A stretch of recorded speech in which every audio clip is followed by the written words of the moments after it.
Murder ಕೇಸ್ಗಿಂತ ಅತಿ ಹೆಚ್ಚು ಶಿಕ್ಷೆ ವಿಧಿಸಬಲ್ಲ ಯಾವ್ದಾದ್ರು ಒಂದು ಕೇಸ್ ಇತ್ತು ಅಂದ್ರೆ ಅದು POCSO case. POCSO means protection of child sexual offence ಅಂತ. ಇದು ಬಂದ್ಬಿಟ್ಟು 2012ರಲ್ಲಿ ಭಾರತದಲ್ಲಿ ಜಾರಿ ಆಯಿತು. ನವೆಂಬರ್ 14 ಮಕ್ಕಳ ದಿನಾಚರಣೆ ಹಿಂದೆ ಜಾರಿಯಾಗಿರೋದು. ಇದು ಎಂತ ಅಂತಂದ್ರೆ ಇದು ನಾನ್ ಬೇಲಬಲ್ ಅಫೆನ್ಸ್. ಇದು ಪೋಕ್ಸೋ ಕೇಸ್ಗೆ ಬೇಲ್ ಸಿಗಲ್ಲ. ಅದು ಬಂದ್ಬಿಟ್ಟು ಏನಾದ್ರು ಪ್ರೂಫ್ ಆದ್ರೆ 20 ವರ್ಷ ಶಿಕ್ಷೆ. ಅಂದ್ರೆ ಮರ್ಡರ್ ಕೇಸ್ಗೆ ಸುಮಾರು 14 ವರ್ಷ ಶಿಕ್ಷೆ ಇದ್ರೆ ಪೋಕ್ಸೋ ಕೇಸ್ಗೆ 20 ವರ್ಷ ಶಿಕ್ಷೆ ಇದ್ರೆ ಡೆತ್ ಸೆಂಟೆನ್ಸ್ ಕೂಡ ಕೊಡ್ಬೋದು. ಪೋಕ್ಸೋ ಕೇಸಲ್ಲಿ ಸುಮಾರು ಫಾಸ್ಟೆಸ್ಟ್ ಜಡ್ಜ್ಮೆಂಟ್ ಅಂತ ಏನ್ ಕರೀತಾರೆ ಅದು ಕೂಡ ಪೋಕ್ಸೋ ಕೇಸ್ಗೆ ಇರೋದು. ಮೇ ಬಿ ಕೊಪ್ಪಳದಲ್ಲಿ 2020ರಲ್ಲಿ ಒಂದು ಕೇಸ್ ಆಯ್ತು, 2021ಕ್ಕೆ ಬಂತು ಜಡ್ಜ್ಮೆಂಟ್ 20 ವರ್ಷ ಶಿಕ್ಷೆ.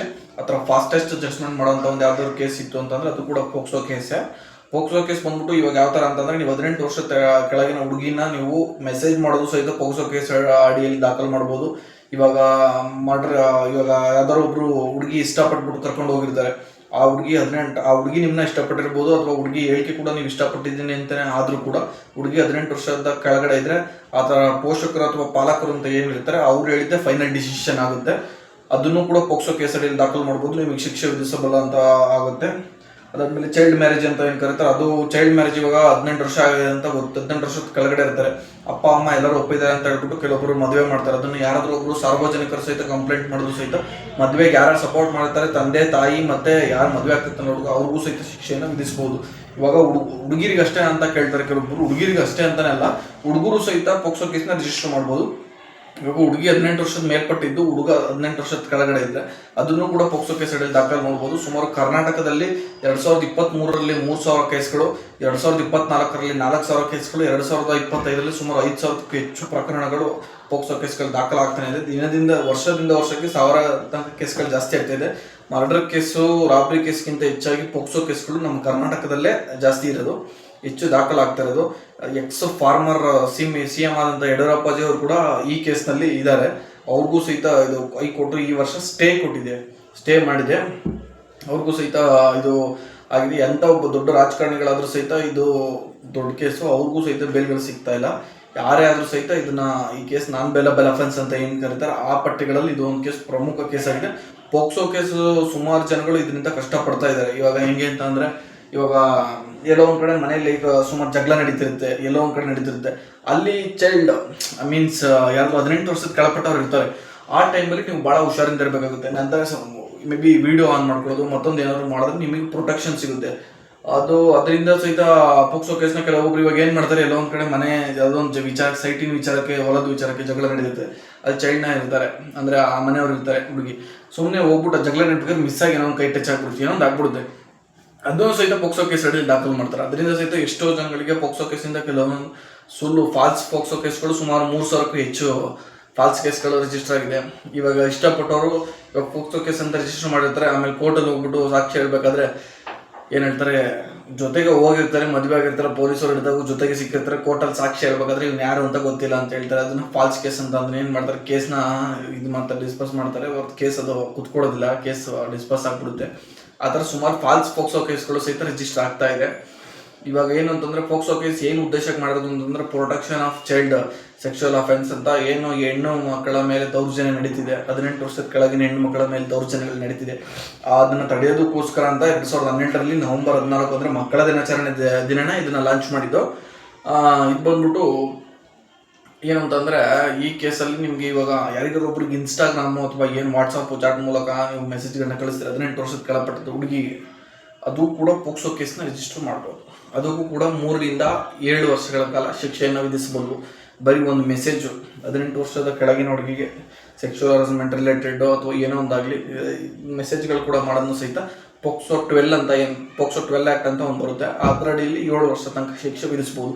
ಅದು ಕೆಲವೊಬ್ರು ಕೇಳ್ತಾ ಸರ್ ಇದು ಹುಡುಗರು ಇಲ್ವಾ ಅಂತಾರೆ, ಹುಡುಗರಿಗೂ ಸಹಿತ ಅನ್ವಯ ಆಗುತ್ತೆ, ಹುಡುಗ ಮತ್ತೆ ಹುಡುಗಿ ಇಬ್ಬರಿಗೂ ಸಹಿತ ಇದು ಅನ್ವಯ ಆಗಿ ಬರುತ್ತೆ ಕೇಸು. ಹುಡುಗ 18 ವರ್ಷ ಮೇಲ್ಪಟ್ಟಿದ್ದು ಅಥವಾ ಹುಡುಗಿ 18 ವರ್ಷದ ಕೆಳಗಡೆ ಇದ್ರೆ, ಹುಡುಗ 18 ವರ್ಷದ ಕೆಳಗಡೆ ಇದ್ರೆ, ಈ ಹುಡುಗಿ 18 ವರ್ಷದ ಮೇಲ್ಗಡೆ ಇದ್ರೆ ಇದನ್ನು ಸಹಿತ ಹುಡುಗರು ಸಹಿತ ಇದನ್ನ ಪೋಕ್ಸೋ ಕೇಸ್ ಅಡಿಯಲ್ಲಿ ರಿಜಿಸ್ಟರ್ ಮಾಡ್ಬೋದು. ಹುಡುಗಿರಿಗೂ ಕೂಡ ಶಿಕ್ಷೆ ಸೇಮ್ ಏನಿದೆ ಬಾಯ್ಸ್ಗೆ ಅದೇ ರೀತಿ ಹುಡುಗಿಗೂ ಸಹಿತ ಆಗ್ಬರುತ್ತೆ.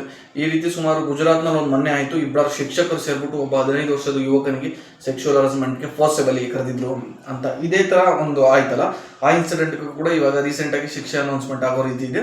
ಅವ್ರಿಗೂ ಕೂಡ 20 ವರ್ಷ ಮ್ಯಾಕ್ಸಿಮಮ್ ಶಿಕ್ಷೆ ಆಗುತ್ತೆ. ಬಾಯ್ಸ್ಗೂ ಸೇಮ್ ಇರುತ್ತೆ, ಗರ್ಲ್ಸ್ಗೂ ಸೇಮ್ ಇರುತ್ತೆ. ಹಾಗಂತ ಗರ್ಲ್ಸ್ ಮೆಸೇಜ್ ಮಾಡಿದ್ರು ಸಹಿತ ಅವ್ರಿಗೂ ಸೇಮ್ ಇರುತ್ತೆ, ಬಾಯ್ಸ್ ಮೆಸೇಜ್ ಮಾಡಿದ್ರು ಸಹಿತ ಸೇಮ್ ಇರುತ್ತೆ. ಇದಕ್ಕೆ ಸುಮಾರು ಏನು ಅಂತಂದ್ರೆ ಕರ್ನಾಟಕದಲ್ಲಿ ಲೆಕ್ಚರ್ಸ್ ಮತ್ತೆ ಟೀಚರ್ಸ್ಗಳೇ ಜಾಸ್ತಿ ಇದ್ದಾರೆ. ಮೊನ್ನೆ ಒಂದು ಚಿತ್ರದುರ್ಗದಲ್ಲಿ ಆಯ್ತು ರೀಸೆಂಟಾಗಿ, ಗರ್ಭಪಾತ ಮಾಡಿಸಿದ್ದು ಪ್ರೈವೇಟ್ ಡಾಕ್ಟರ್ ಸಪೋರ್ಟ್ ತಗೊಂಡು, ಆ ಡಾಕ್ಟರ್ನು ಅರೆಸ್ಟ್ ಆದ್ರು. ಯಾರ್ಯಾರು ಸಪೋರ್ಟ್ ಮಾಡಿದ್ದಾರೆ ಎಲ್ಲರೂ ಡಾಕ್ಟ್ರು, ಲೆಕ್ಚರರು, ಸರ್ಗಳು ಎಲ್ಲರೂ ಅರೆಸ್ಟ್ ಆದ್ರು. ಆ ಅಡಿಯಲ್ಲಿ ಪೋಕ್ಸೋ ಕೇಸ್ ಅಡಿಯಲ್ಲಿ ಅವರು ಸಹಿತ ಅರೆಸ್ಟ್ ಆದ್ರು. ಏನಿತ್ತು, ಲೆಕ್ಚರ್ನಿಂದ ಸರ್ನಿಂದ ಒಂದು ಏನು ಸ್ಟೂಡೆಂಟ್ ಪ್ರೆಗ್ನೆಂಟ್ ಆಗಿದೆ, 16 ವರ್ಷದ SSLC ಹುಡುಗಿ ಚಿತ್ರದುರ್ಗದಲ್ಲಿ ಪ್ರೆಗ್ನೆಂಟ್. ಅದು ಸರ್ನಿಂದ ಏನು ಪಾಠವನ್ನು ಹೇಳ್ಬೇಕಾದಂಥ ಗುರುಗಳೇ ಈ ರೀತಿ ಕೆಲವೊಂದು ಕೆಲಸಗಳನ್ನ ಮಾಡ್ತಿದ್ದಾರೆ. ಚಿತ್ರದುರ್ಗದಲ್ಲದೆ ಕರ್ನಾಟಕದ ಹಲವಾರು ಜಿಲ್ಲೆಗಳಲ್ಲಿ ಈ ರೀತಿ ಕೇಸ್ಗಳು ಕೂಡ ಆಗ್ತಾ ಇದೆ. ಚಾಮರಾಜನಗರ ಡಿಸ್ಟಿಕಲ್ಲಿ ಒಂದಾಗಿತ್ತು ಇದೇ ರೀತಿ, ಸರ್ ಒಂದು ಹುಡುಗನ ಮೇಲೆ ಇದೇ ರೀತಿ ಮಾಡಿದ್ರು ಅಂತ, ಅದು ಕೂಡ ಒಂದು ಅಫೆನ್ಸ್ ಆಗಿತ್ತು. ಇದೇ ರೀತಿ ಸುಮಾರು ಕೇಸ್ಗಳು ಆಗ್ತಾನೆ ಇದೆ. ಪೋಕ್ಸೋ ಕೇಸ್ ಅಡಿಯಲ್ಲಿ ಶಿಕ್ಷಕರು ವಿದ್ಯಾರ್ಥಿಗಳ ಮೇಲೆ ದೌರ್ಜನ್ಯ ಮಾಡ್ತಾ ಇದ್ದಾರೆ. ಈ ಅವ್ರಿಗೆ ಯಾರಿಗೂ ಕೆಲವೊಬ್ಬರಿಗೆ ಶಿಕ್ಷೆ ಆಗ್ತಾ ಇಲ್ಲ. ಕೆಲವೊಬ್ಬರು ದುಡ್ಡಿದ್ದಂಥವ್ರು ಪ್ರಭಾವ ವ್ಯಕ್ತಿಗಳು ಈ ಕೇಸ್ಗಳಿಂದ ಹೊರ ಬರ್ಬೋದು. ಯಾರೋ ಸಣ್ಣ ಪುಟ್ಟ ವ್ಯಕ್ತಿಗಳ ಮೇಲೆ ಈ ಥರ ಕೇಸ್ಗಳನ್ನ ಹಾಕಿದ್ರೆ ಈ ಕೇಸಿಂದ ಹೊರ ಬರೋದು ಬಹಳ ಕಷ್ಟ ಆಗುತ್ತೆ. ಸಾಕ್ಷಿಗಳನ್ನ ಕೊಂಡ್ಕೊಳ್ತಾರೆ ದೊಡ್ಡ ದೊಡ್ಡ ವ್ಯಕ್ತಿಗಳು, ದುಡ್ಡಿರುವಂಥ ಪ್ರಭಾವ ವ್ಯಕ್ತಿಗಳು. ಕೆಲವೊಬ್ಬರು ಬೆದರಿಸಿ ಸಾಕ್ಷಿಗಳನ್ನ ಕೊಂಡ್ಕೊಳ್ಳೋದು, ಈ ರೀತಿ ಮಾಡ್ಬಿಟ್ಟು ಪೋಕ್ಸೋ ಕೇಸಿಂದ ಕೆಲವೊಬ್ಬರು ದೂರ ಆಗ್ತಾರೆ. ಇದರಿಂದ ಇವಾಗ ಆಲ್ರೆಡಿ ಆಗ್ಬಿಟ್ಟಿದೆ ಮ್ಯಾರೇಜ್, ಏನು ಮಾಡಬೇಕು ಅಂತ ಅಂದ್ರೆ 18 ವರ್ಷವರೆಗೂ ಪ್ರೆಗ್ನೆನ್ಸಿ ಕೆನಾಟ್. ಇವಾಗ ಏನಾಗುತ್ತೆ, ಡಾಕ್ಟರ್ ರಿಪೋರ್ಟ್ಸ್ಗೆ ಎಲ್ಲ ಒಂದು ಕಡೆ ಹೋದ್ರೆ ಇವಾಗ 18 ವರ್ಷ ಆಗಿರಲಿಲ್ಲ, ನಾವು ಮ್ಯಾರೇಜ್ ಆಗ್ಬಿಟ್ಟು ಹೆಂಗೋ ಒಂದು ಒಳಗಡೆ ಇರ್ತೀವಿ ಅಂತ ಗೊತ್ತಾಗ್ಬಿಡುತ್ತೆ. 18 ವರ್ಷ ಒಳಗಡೆ ಮದುವೆ ಆಗ್ಬಿಡುತ್ತೆ, ಏನಾಗ್ಬಿಡುತ್ತೆ, ಅವ್ರಿಗೊಂದು ಮಗು ಆಗ್ಬಿಡುತ್ತೆ. ಅವಾಗ ಡಾಕ್ಟರ್ ಚೆಕಪ್ಗೆ ಅಂತ ಹಾಸ್ಪಿಟಲ್ಗೆ ಹೋಗ್ಬೇಕಾ, ಎಲ್ಲಾದ್ರೂ ಹೋದಾಗ ಸಿಗೇ ಬಿದ್ದೇ ಬೀಳ್ತಾರೆ. ಸೊ ಏನಂತಂದ್ರೆ ಮಿಸ್ ಆಗಿ ಇವಾಗ ಆಗ್ಬಿಡ್ತೀವಿ, ಏನು ಮಾಡೋದಕ್ಕಾಗಲ್ಲ. ಅಥವಾ ಈ ವಿಡಿಯೋ ಇವಾಗ ನೋಡ್ತಾ ಇದ್ರೆ ಅವ್ರಿಗೆ ಏನು ಸಜೆಷನ್ನು, ನಾವು ಇವಾಗ ಆಲ್ರೆಡಿ 18 ವರ್ಷದ ಕೆಳಗಡೆ ಮದುವೆ ಆಗ್ಬಿಡ್ತೀವಿ ಅಂತಂದ್ರೆ ಅವ್ರನ್ನ ಪ್ರೆಗ್ನೆನ್ಸಿ ಆಗಿರಬಾರ್ದು. ಒಂದು ಮೇಯ್ನು ಪ್ರೆಗ್ನೆನ್ಸಿ ಆಗಿರ್ಬಾರ್ದು. ಇಮಿಡಿಯೇಟ್ 18 ವರ್ಷ ಆಗೋವರೆಗೂ ಕಾದ್ಬಿಟ್ಟು 18 ವರ್ಷ ಆಗಿದ ತಕ್ಷಣ ರಿಜಿಸ್ಟರ್ ಮ್ಯಾರೇಜ್ ಆಗೋದು ಬೆಸ್ಟ್ ಸೊಲ್ಯೂಷನ್. ರಿಜಿಸ್ಟರ್ ಮ್ಯಾರೇಜ್ ಆಗ್ಬಿಟ್ಟು ಆದರೆ ಏನು ಪ್ರಾಬ್ಲಮ್ ಆಗಲ್ಲ. ಇವಾಗ ನಾವು ಮ್ಯಾರೇಜ್ ಆಗ್ತಾ ಇರೋದು ಅಂತ ಹೇಳ್ಬಿಟ್ಟು ಹೊಸ ಡೇಟ್ಗೆ ಒಂದು ಮ್ಯಾರೇಜ್ ಆದರೆ ಏನು ಪ್ರಾಬ್ಲಮ್ ಆಗಲ್ಲ ಪೋಕ್ಸೋ ಕೇಸ್ ಅಡಿಯಲ್ಲಿ. ಅದು ಬಿಟ್ಟರೆ ನಿಮಗೆ ಇವಾಗ ಆಲ್ರೆಡಿ ಪೋಕ್ಸೋ ಕೇಸಲ್ಲಿ ನಾನು ಇದ್ದೀನಿ ಸರ್, ಇವಾಗ ಏನು ಮಾಡಬೇಕು, ಶಿಕ್ಷೆಯನ್ನು ತಪ್ಪಿಸ್ಕೊಳ್ಬೇಕು ಅಂತ ಅಂದರೆ ಇವಾಗ ಆಲ್ರೆಡಿ ಪೋಕ್ಸೋ ಕೇಸಲ್ಲಿ ಇದ್ಬಿಡಿದ್ರೆ, ಸ್ಟ್ರಿಕ್ಟ್ಲಿ ಪೋಕ್ಸೋ ಕೇಸ್ ಅಂದರೆ ಇವಾಗ ಪೋಕ್ಸೋ ಕೇಸ್ ಆಗ್ಬಿಡಿದೆ ಸರ್, ನಾವು ಮ್ಯಾರೇಜ್ ಆಗ್ಬಿಟ್ಟು ಚೆನ್ನಾಗಿದ್ದೀವಿ ಅನ್ನೋರಿಗೆ ಮಾತ್ರ. ಈ ಥರ ರೇಪ್ ಮಾಡಿಬಿಟ್ಟು ಮತ್ತೊಂದು ಮಾಡ್ಬಿಟ್ಟಿರ್ತಾರಲ್ಲ ಅವ್ರಿಗೆಲ್ಲ ಈ ಸಜೆಷನ್ನು ಏನಂತ ಅಂದರೆ, ಅವ್ರಿಗೆ ನೀವು ನಿಮ್ಮ ವೈಫ್ ಕಡೆಯಿಂದ ಹೇಳ್ಸೋದು. ಇವಾಗ 18 ವರ್ಷ ಮೇಲ್ಪಟ್ಟು ಆಗ್ಬಿಟ್ಟಿದೆ, ಇವಾಗ ನಿಮಗೆ ಸರ್ ಈ ಥರ ಆಗ್ಬಿಟ್ಟಿದೆ, ನಾವು ಇಷ್ಟಪಟ್ಟು ಇವ್ರ ಜೊತೆ ಇರ್ತೀವಿ ಅಂತ ಈ ಥರ ಹೇಳ್ಸಿದ್ರು ಸಹಿತ ಕೆಲವೊಂದೊಂದ್ಸಲಿ ಕೋರ್ಟ್ ಆರ್ಗ್ಯೂ ಮಾಡುತ್ತೆ. 18 ವರ್ಷ ಮೇಲ್ಪಟ್ಟಿದ್ರೆ ಅವ್ರು ನಿಮ್ಮ ಜೊತೆ ಇಷ್ಟಪಟ್ಬಿಟ್ಟು ಇರೋಕ್ಕೆ ಇದು ಮಾಡ್ತಿದ್ದಾರೆ ಅಂತಂದರೆ ಅವ್ರನ್ನ ನಿಮ್ಮ ಜೊತೆ ಇರೋದಕ್ಕೆ ಅವಕಾಶ ಮಾಡಿಕೊಡುತ್ತೆ. ಇದು ಕೂಡ ನಮ್ಮ ಕಾನೂನಲ್ಲಿ ಒಂದು ಅವಕಾಶ ಇದೆ. ನೀವೇ ಕೋರ್ಟ್ ನೋಟಿಸ್ಗಳಲ್ಲಿ ಹೋದ್ರಿ ಅಂತಂದರೆ ಜಿಲ್ಲಾ ನ್ಯಾಯಾಲಯಗಳಲ್ಲಿ ಒಂದು ಹಾಕಿರ್ತಾರೆ ಕೋರ್ಟ್ ರೆಫರೆಂಟಲ್ ನೋಟಿಸ್ನ. ಆ ನೋಟಿಸ್ ಓದಿದ್ರೆ ಅಲ್ಲೇ ನೋಟಿಸಲ್ಲಿ ಇಟ್ಬಿಡುತ್ತೆ. ಈ ರೀತಿ ಪೋಕ್ಸೋ ಕೇಸಿಂದ ಈ ಥರನೂ ಕೂಡ ಹೊರಗಡೆ ಬರ್ಬೋದು. ಪೋಕ್ಸೋ ಕೇಸ್ ಬಂದ್ಬಿಟ್ಟು one of the toughest case ಇದು. ಮರ್ಡರ್ ಕೇಸ್ಗಿಂತ ಅತಿ ಹೆಚ್ಚು ಶಿಕ್ಷೆ ವಿಧಿಸಬಲ್ಲ ಕೇಸ್ ಇದು. ಆದ್ದರಿಂದ ಈ ಕೇಸ್ಗಳಲ್ಲಿ ಸಿಗಾಕೊಂಡ್ರೆ ತುಂಬ ಕಷ್ಟ, ಲೈಫು ಬರ್ನ್ ಆದಂಗೆ ಅರ್ಧ.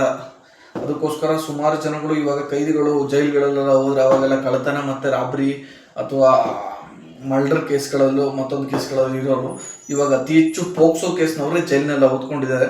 ಸುಮಾರು ಜನಗಳು ಜೈಲಲ್ಲೇ ಪೋಕ್ಸೋ ಕೇಸ್ಗಳು ಸುಮಾರು ಅಂತ ಅಂದರೆ daily more than 10 cases every district. ಪ್ರತಿಯೊಂದು ಜಿಲ್ಲೆಯಲ್ಲೂ ದಿವಸಕ್ಕೆ 10 ಕೇಸ್ಗಳು ರಿಜಿಸ್ಟರ್ ಆಗ್ತಿದೆ ಪೋಕ್ಸೋ ಕೇಸ್ಗಳು. ಇದು ಕರ್ನಾಟಕ ರಾಜ್ಯದ ನಾವು ಹೇಳ್ತಾ ಇದ್ದು ಆವ್ರೇಜ್ ಸ್ಟ್ಯಾಟಿಸ್ಟಿಕ್ಸ್ ಬಂದ್ಬಿಟ್ಟು. ಇನ್ನು ಹೊರ ರಾಜ್ಯಗಳಲ್ಲಿ ಸುಮಾರು ಆಗ್ತಾ ಇದೆ, ಅದು ಬೇಕಾಗ್ಸಿಲ್ಲ ನಮಗೆ.